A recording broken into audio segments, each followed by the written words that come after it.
Halo, Assalamualaikum warahmatullahi wabarakatuh. Saya Alia Adita Nurjayanti, NIM 210 180 199 dari kelas C, mata kuliah Media Pembelajaran Berbasis TIK. Pada hari ini, saya akan menjelaskan mengenai persamaan dasar akuntansi. Oke, yang pertama kita bahas dulu apa itu persamaan dasar akuntansi. Jadi, persamaan dasar akuntansi adalah sistematika pencatatan yang menggambarkan suatu hubungan yang ada pada perusahaan, yaitu pengaruh transaksi terhadap posisi keuangan perusahaan yang meliputi harta atau aktiva dengan sumber dananya. Sumber dananya dalam hal ini ada dua ya. Yang pertama sumber dana dari internal perusahaan atau yang disebut dengan modal, dan sumber dana dari eksternal perusahaan atau yang biasa disebut dengan utang. Oke, yang selanjutnya yaitu unsur-unsur persamaan dasar akuntansi. Unsur yang pertama, harta. Harta adalah semua kekayaan yang dimiliki suatu perusahaan, baik yang berwujud maupun yang tidak berwujud, yang dapat dinilai dengan uang dan digunakan dalam operasi perusahaan. Harta terdiri dari 3 ya, harta lancar, harta tetap berwujud, harta tetap tidak berwujud. Kalau harta lancar itu seperti kas, piutang dagang, perlengkapan, dan lain sebagainya. Kalau harta tetap berwujud itu seperti tanah, gedung, bangunan, mesin, peralatan, dan lain-lain. Kalau untuk harta tetap tak berwujud itu seperti goodwill, hak paten, hak cipta, merek dagang, dan lain sebagainya. Lalu, unsur yang kedua, yaitu modal. Modal adalah hak pemilikan atas harta perusahaan yang merupakan kekayaan bersih, yaitu selisih harta dengan utang. Oke, unsur yang ketiga, beban. Beban adalah arus keluar atau penggunaan lain atas aktiva atau peningkatan kewajiban karena adanya penyerahan atau pembelian barang atau jasa. Unsur yang keempat ada utang. Utang adalah keharusan membayar kepada pihak lain yang disebabkan adanya transaksi pembelian barang atau jasa secara kredit. Utang terdiri dari 2. Yang pertama, utang lancar atau disebut dengan utang jangka pendek. Utang ini seperti utang dagang. Contohnya utang dagang ya. Lalu yang kedua, utang jangka panjang, itu contohnya ada utang hipotek, utang obligasi, dan sebagainya. Oke, unsur yang selanjutnya, pendapatan. Pendapatan adalah aliran masuk atau peningkatan lain atas aktiva atau penurunan kewajiban perusahaan sebagai akibat dari aktivitas penyerahan atau penjualan barang atau jasa. Atau pengertian pendapatan bisa disebut sebagai aktivitas lain yang merupakan kegiatan utama perusahaan yang dilakukan secara terus-menerus. Unsur yang terakhir yaitu prive. Prive adalah pengambilan aset atau kas perusahaan oleh pemilik untuk kepentingan pribadinya. Yang selanjutnya, tentang bentuk persamaan dasar akuntansi. Bentuknya yaitu ada 3 macam. Yang pertama, harta sama dengan modal. Bentuk yang kedua, harta sama dengan utang ditambah modal. Lalu bentuk yang ketiga, yang terakhir, yaitu harta sama dengan utang ditambah modal ditambah pendapatan dikurang dengan beban.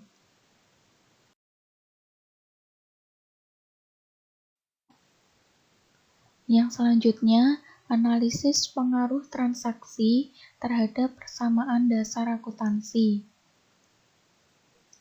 Seperti yang ada pada tabel, transaksi yang pertama, setoran modal. Pengaruhnya terhadap persamaan dasar akuntansi, yaitu harta bertambah dan modal juga akan bertambah.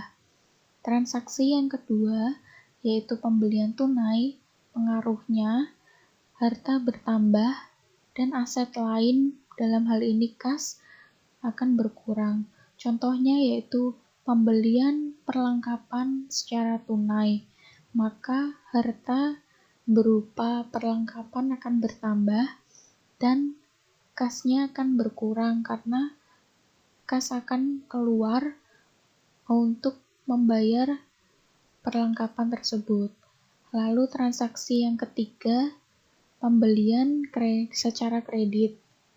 Pengaruhnya yaitu harta bertambah dan utangnya juga akan bertambah. Contohnya yaitu pembelian peralatan secara kredit. Maka harta dalam bentuk peralatan akan bertambah, namun utangnya juga akan bertambah karena ketika transaksi pembelian peralatan, kita belum membayar peralatan tersebut. Kemudian transaksi yang keempat, penerimaan penghasilan. Pengaruhnya yaitu harta bertambah dan karena pendapatan bertambah, maka modalnya juga akan bertambah. Kemudian transaksi yang kelima, pembayaran utang. Pengaruhnya yaitu harta berkurang. Harta dalam hal ini adalah kas dan utang berkurang. Kenapa kasnya berkurang? Karena kas ini akan keluar untuk membayar utangnya. Karena utang sudah dibayar, maka utang ini akan berkurang. Lalu transaksi yang keenam yaitu pembayaran beban. Pengaruhnya hampir sama dengan transaksi pembayaran utang, yaitu harta dalam bentuk kas akan berkurang dan beban akan berkurang, maka akan mempengaruhi modal akan berkurang juga. Kas berkurang karena kas akan keluar untuk membayar beban. Karena beban sudah dibayar, maka bebannya akan berkurang. Transaksi yang ketujuh yaitu prive. Prive itu kan pengambilan uang kas untuk keperluan pribadi pemilik. Maka harta dalam bentuk kas akan berkurang dan modal juga akan berkurang. Lalu transaksi yang terakhir, penerimaan piutang. Pengaruhnya yaitu harta bertambah dan modal juga akan bertambah. Oke, untuk pembahasan yang selanjutnya yaitu mencatat transaksi ke dalam persamaan dasar akuntansi.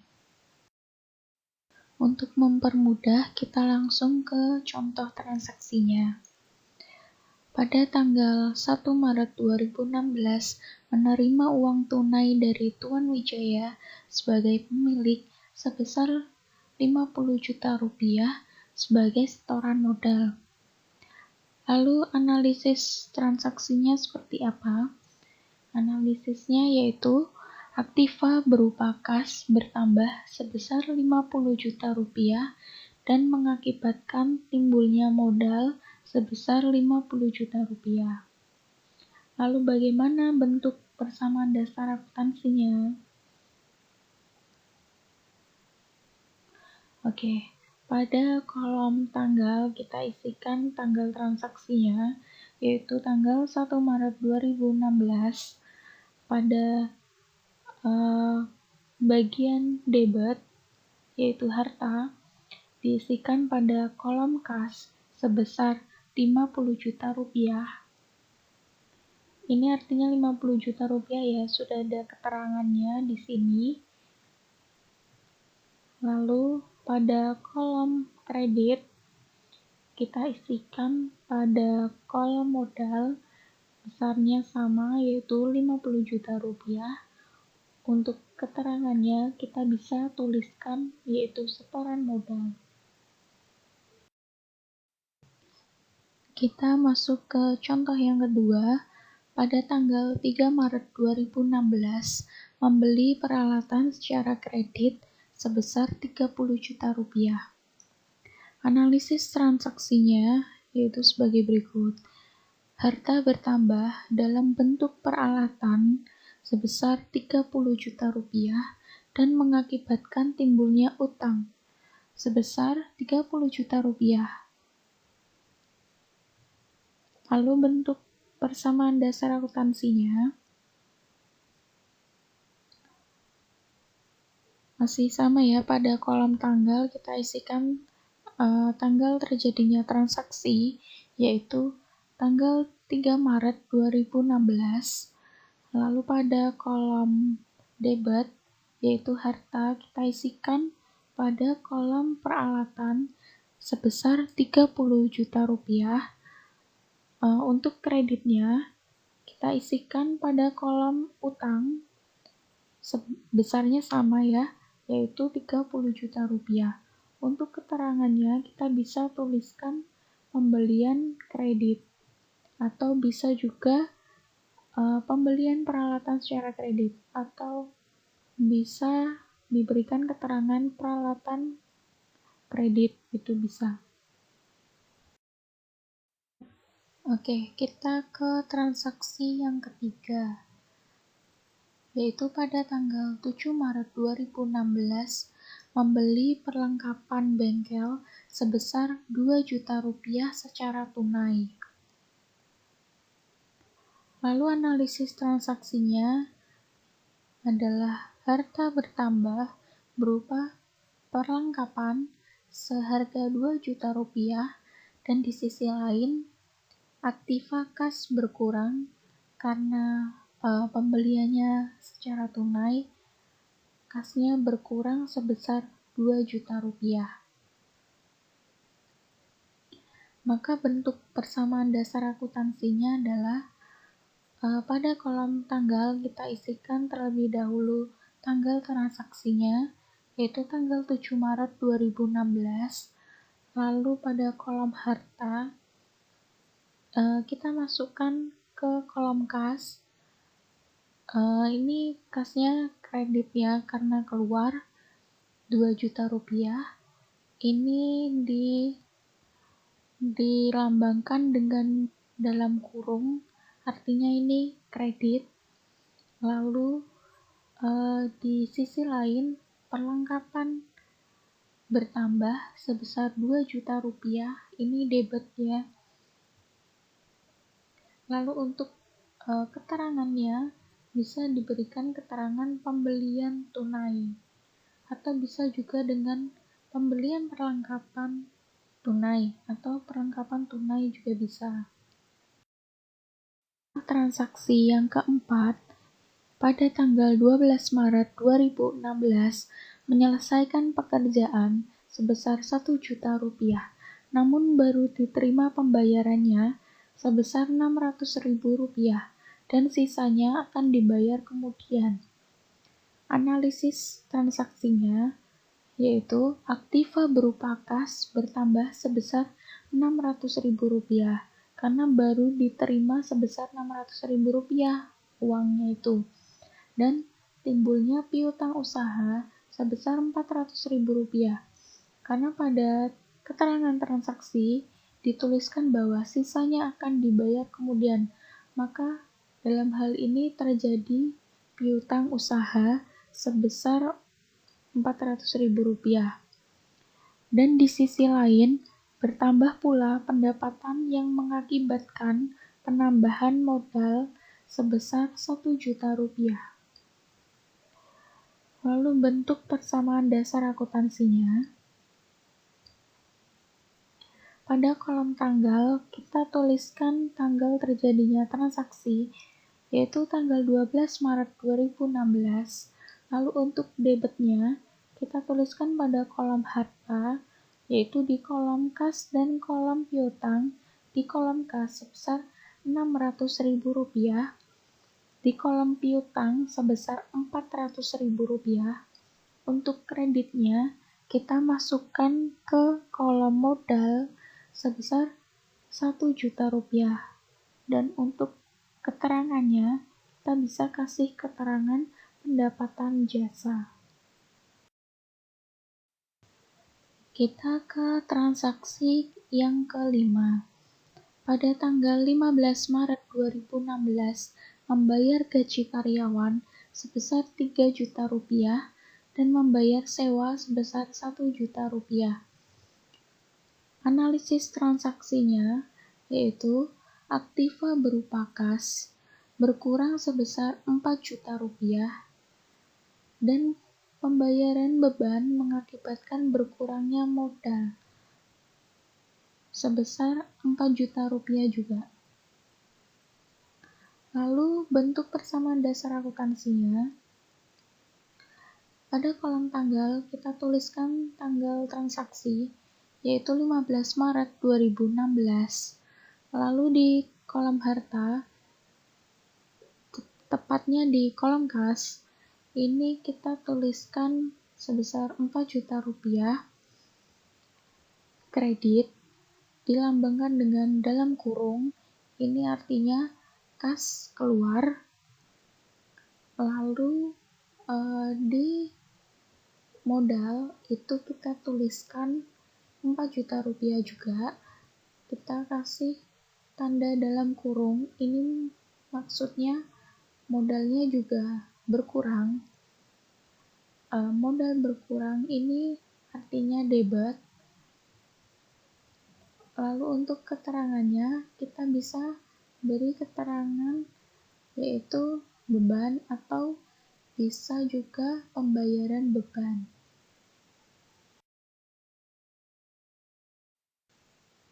Oke, kita ke transaksi yang terakhir. Pada tanggal 18 Maret 2016, Tuan Wijaya mengambil uang tunai dari kas sebesar Rp1.000.000 untuk keperluan pribadinya. Dalam hal ini, transaksi prive ya. Analisis transaksinya yaitu prive mengakibatkan berkurangnya aktiva kas dan modal masing-masing sebesar Rp1.000.000. Kemudian bentuk persamaan dasar akuntansinya. Pada kolom tanggal kita isi tanggal transaksi yaitu tanggal 18 Maret 2016. Lalu di kolom harta, tepatnya di kolom kas, kita isikan sebesar Rp1.000.000. Ini di dalam kurung seperti ini karena kasnya berkurang, artinya adalah kredit. Kemudian di kolom modal kita juga tuliskan sebesar Rp1.000.000. Ini juga dikasih lambang dalam kurung karena modalnya juga berkurang. Modal berkurang artinya adalah debit. Untuk keterangan, tentunya keterangannya adalah prive.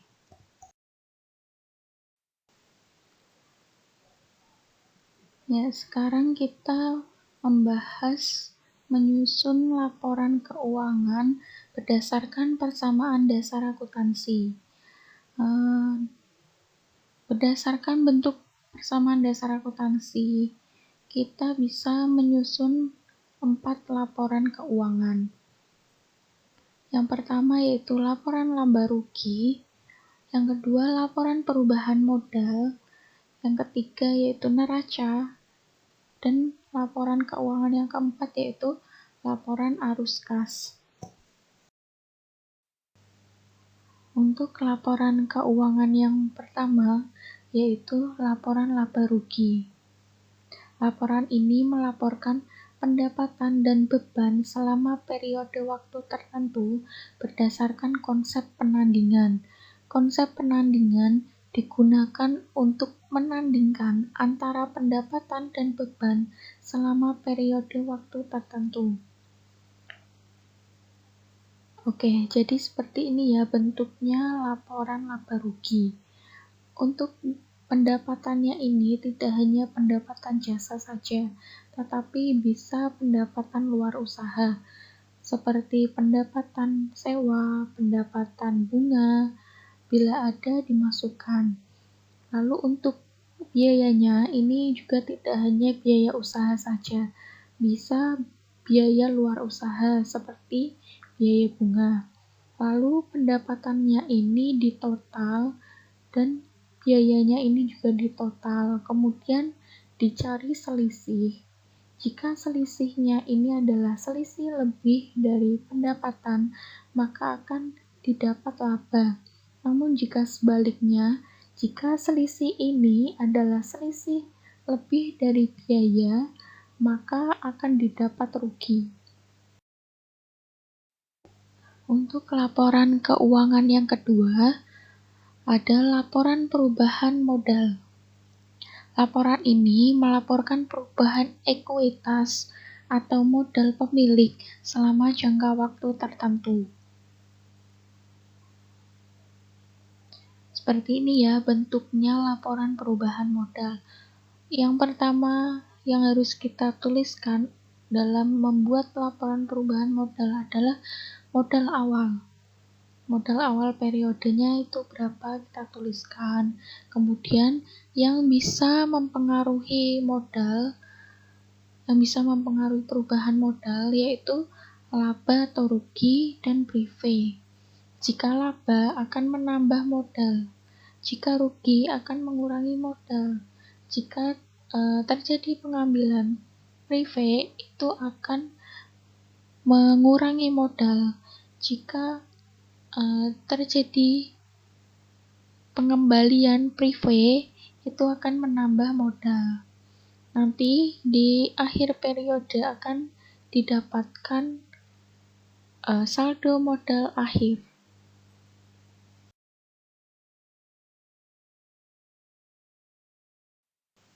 Untuk laporan keuangan yang selanjutnya adalah neraca. Neraca merupakan laporan keuangan yang menunjukkan aset, kewajiban atau utang, dan modal atau ekuitas per tanggal tertentu. Oke, jadi seperti ini ya bentuknya neraca. Yang ada di sini adalah bentuk skontro, karena bentuk neraca ini ada dua, yaitu bentuk skontro dan bentuk stafel.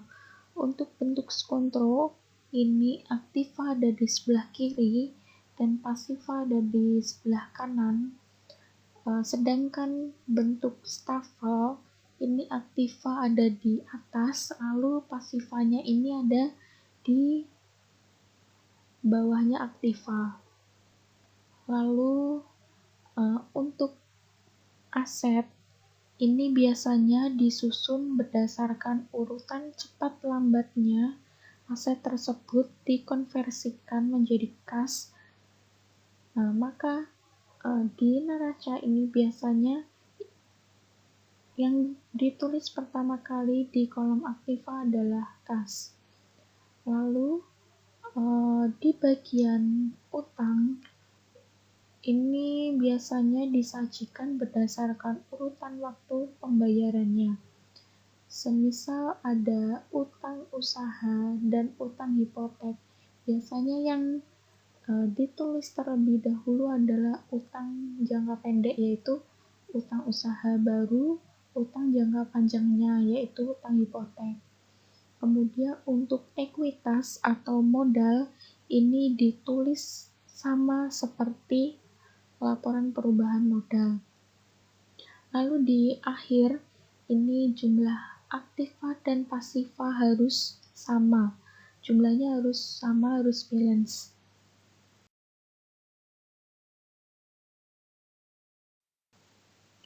Oke, untuk laporan keuangan yang terakhir ada laporan arus kas. Laporan arus kas terdiri dari 3 bagian, yaitu arus kas dari aktivitas operasi, aktivitas investasi, dan aktivitas pendanaan. Ya, jadi seperti ini ya bentuknya laporan arus kas. Bagian yang pertama yaitu arus kas dari aktivitas operasi. Pada bagian ini melaporkan ikhtisar penerimaan dan pembayaran kas yang menyangkut operasi perusahaan, walaupun di sini menandingkan antara pendapatan dan beban, tapi berbeda dengan yang ada di laporan laba rugi. Jika di laporan laba rugi, ini pendapatan yang belum diterima itu tetap dimasukkan dalam laporan. Tetapi jika di laporan arus kas, ini hanya pendapatan yang sudah diterima atau uangnya yang sudah diterima. Untuk bagian yang kedua, ini ada arus kas dari aktivitas investasi. Bagian ini melaporkan transaksi kas untuk pembelian dan penjualan aset tetap. Aset tetap dalam hal ini yaitu perlengkapan, peralatan, tanah, gedung, dan sebagainya. Lalu arus kas atau bagian arus kas yang terakhir yaitu arus kas dari aktivitas pendanaan. Pada bagian ini melaporkan transaksi kas yang berhubungan dengan investasi dari pemilik.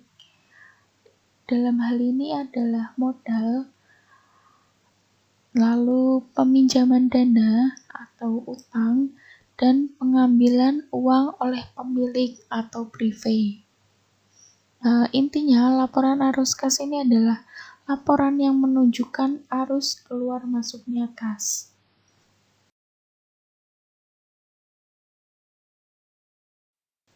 Ya, cukup sekian yang dapat saya sampaikan. Terima kasih sudah mendengarkan dan memperhatikan. Mohon maaf bila ada kesalahan. Wassalamualaikum warahmatullahi wabarakatuh.